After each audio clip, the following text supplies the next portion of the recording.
What's up, Taiwan? I'm Yvonne with news from here in Taiwan and around the world. This year's Taipei Aerospace and Defense Industry Exhibition highlights several of Taiwan's homegrown weapon systems. It's part of the country's efforts to become more self-reliant as tensions with China rise. Alan Liu has more. Low cost, mass-produced, and most importantly, developed with Taiwanese chips. This mock-up of a future anti-ship cruise missile was on display at this year's Taipei Aerospace and Defense Industry Exhibition. Its developers, a collab between the US and Taiwan, say it'll be vehicle-mounted for quick deployment and capable of overwhelming and then sinking enemy ships. It's part of Taiwan's plan to develop indigenous weapons leveraging the country's chip industry. 透过台湾在晶片制造的优势，还有我们的工业制造的能力，我们如果能够把它模组化的设计完备，那这样的生产线的复制就可以让整个成本下降下来。China claims Taiwan as its territory and has not ruled out using force to take control of the country. That's why Taiwan plans to build this missile without Chinese components or supply chains, instead turning to local manufacturers and democratic allies. 那我们就应该要能找到更多的选项，所谓的替代料件，甚至是优于原来规格的替代料件。所以选择更多的 solution， 确保我们供应链的满足。Taiwan's focus on self-reliance is being applied to other weapons as well, in particular its fleet of unmanned aerial and naval systems. Another example of Taiwan's homegrown systems is this 9-meter-long drone boat. With its powerful engine, low profile, and the ability to deploy attack drones, it is fast, stealthy, and lethal. Aside from the engine, which is imported, 90% of this craft is made locally. But sticking to the non-China supply chain comes with its own challenges. 比如说，我们这条船，我们现在的通信的部分，那因为有些通信的组件，传统在大疆这些无人船、无人机，他们这些元件，他们都是全球的主要供应商。那我们要去避过这个，要去找另外一家厂商来开发，投入的成本就会拉高。Although self-reliance will come with a steep price tag for Taiwan, it could also create opportunities. Many of Taiwan's international partners also want to break China's monopoly over specialized components. We are more like secure, reliable, and we won't weaponize our supply chain. So make Taiwan's component irreplaceable is what we can size the opportunity for non-res supply chain. And while potential business is a value added, Taiwan's defense plans are focused on national security. And with billions of US dollars hardware already on display now in Taipei, Taiwan is clear that it's a price the country is willing to pay. Alex Chen and Ellen Liu for TaiwanPlus. Taiwan is downplaying a U.S. media report that President Donald Trump has declined to approve a large military aid package for the country, saying that bilateral security cooperation is still ongoing. But the report comes just hours before a planned phone call between Trump and Chinese President Xi Jinping, sparking concern and speculation in Taiwan. Candace Coranta reports. The Washington Post, citing people familiar with the matter, has reported that U.S. President Donald Trump has declined to approve a military aid package for Taiwan worth more than $400 million US. The package would have included items like munitions and autonomous drones. The White House said in a statement that this decision has not yet been finalized. It's unclear why Trump reportedly made this decision, but it comes as the U.S. is in the middle of negotiating deals with China on trade and Chinese-owned social media app TikTok, as well as a potential meeting with Chinese President Xi Jinping this fall. Trump and Xi are also expected to have a phone call on Friday to discuss some of these issues. In response, Taiwan's government emphasized that U.S.-Taiwan security cooperation is still going strong, including the statement from the Defense Ministry. 台美双方维持紧密的安全合作机制，各项交流计划都依照节点在执行。美国对我国所提供的军售以及军援的项目，有助于提升防卫战力，也展现了美国维护台海安全的坚实承诺。感谢美方长久以来对台湾强化国防能力的支持。Taiwan's presidential office also stressed that Taiwan and the U.S. work closely on security issues, It said Taiwan is committed to bolstering its self-defense capabilities and will continue to work with the U.S. to maintain stability in the region. Taiwan's foreign ministry echoed these statements. Despite Taipei's reassurances, the latest report is likely unwelcome news for Taiwan, which faces continuous threats from China. Beijing claims Taiwan as its territory and has threatened to take it by force if necessary. This also isn't the first time we've seen reports of the Trump administration appearing to undercut relations with Taiwan during trade negotiations with China. In July, the Trump administration reportedly blocked Taiwan President Lai Ching-te from making stopovers in the U.S. on his way to visit allies in Central America after China objected to the visit. And in June, the Trump administration also reportedly canceled a planned meeting in the U.S. with Taiwan's defense minister. The U.S. has been a big backer of Taiwan's security. Under former President Joe Biden, the U.S. approved several large aid packages to Taiwan. But the Trump administration seems to have taken a different approach, emphasizing that Taiwan and other partners should pay for the weapons they receive. It has also repeatedly urged Taiwan to increase its defense spending. More broadly, the Trump administration has also been less clear on its stance on Taiwan's security, sparking some concerns whether it would support Taiwan in the event of a Chinese invasion. And although this latest development is significant, it's still unclear whether or not it signals a broader shift in U.S. policy towards Taiwan's security. So we'll just have to wait and see how this plays out. Joseph Wu, John Su, and Cadence Caranta for TaiwanPlus. Taiwan's Supreme Court has upheld prison sentences for 3 pro-China Unification Party members on national security charges in a final ruling that cannot be appealed. The ringleader is a high-ranking official of the Chinese Unification Promotion Party. He was first recruited by the Chinese Communist Party in 2016 while on a business trip in China.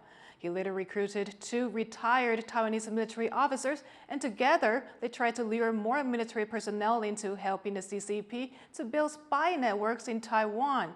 The Supreme Court upheld their prison sentences of between 6 months and 1 year.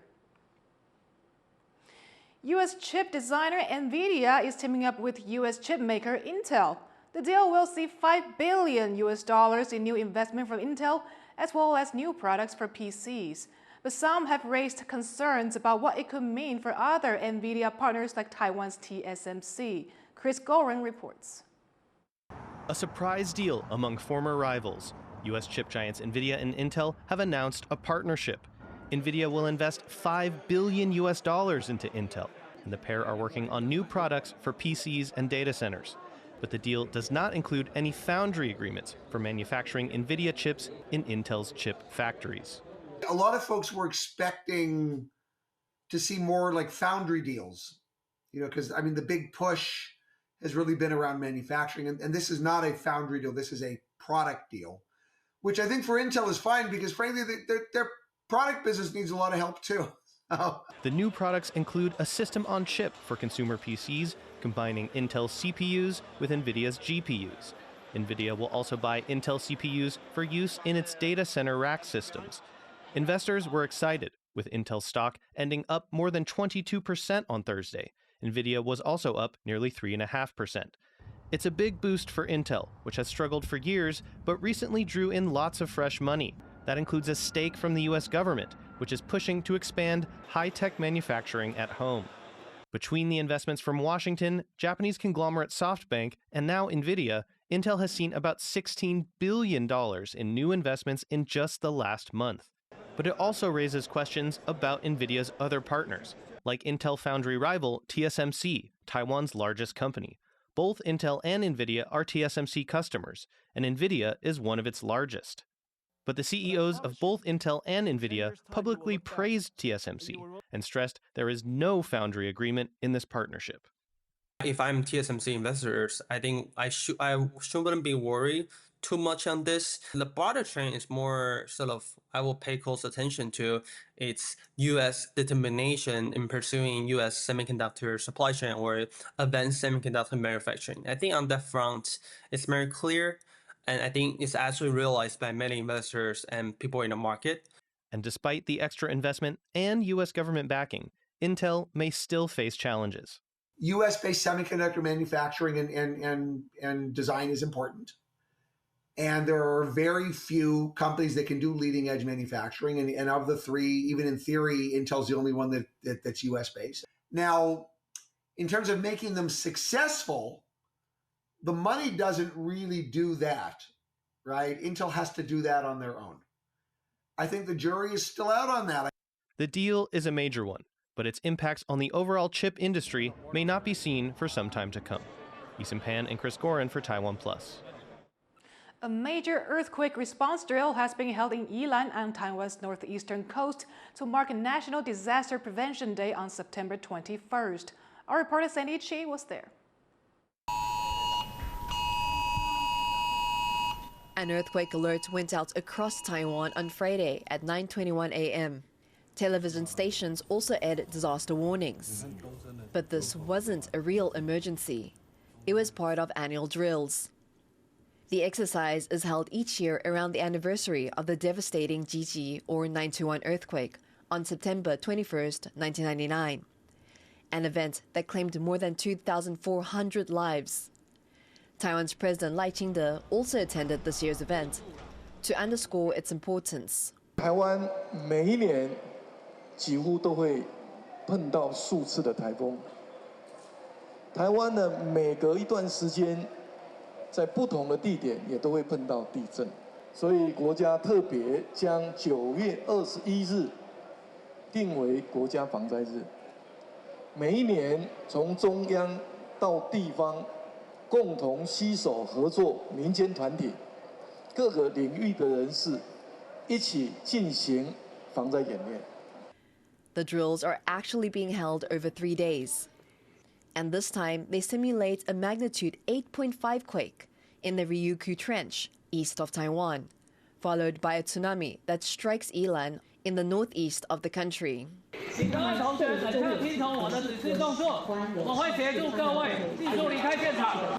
The drills covered earthquake and tsunami evacuations, shelter management, as well as first aid and rescue operations.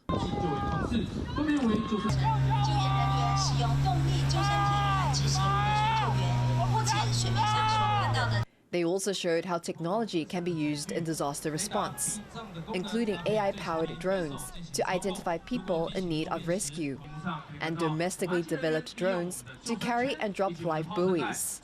Taiwan's own disaster response teams took part in the drills and were joined by experts from countries like Japan and Poland.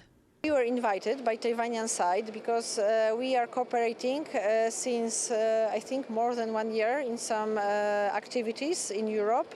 So we had also visit of Taiwanian side in Poland, and we are an emergency medical team who is training for disasters too, and for delivering medical help in disasters.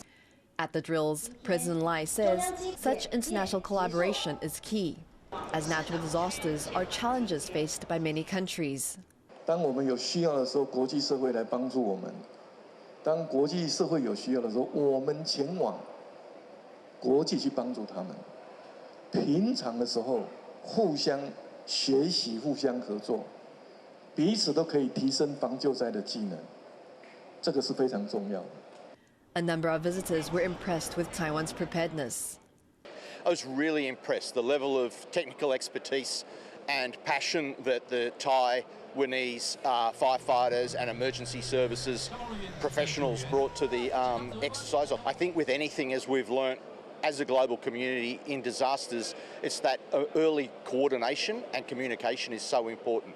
This year, over 200 disaster response experts from 14 different countries attended the drills, with some taking part directly and others observing.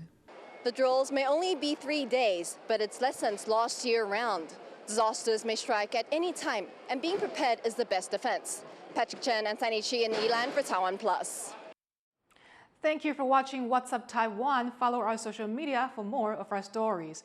Finally, check out Italian driver Fabio Barone, who set a new world record this year as the fastest person to drive on the deck of an aircraft carrier, reaching 164 kilometers per hour. I'm Yvonne Yang. Take care, and I'll see you next time.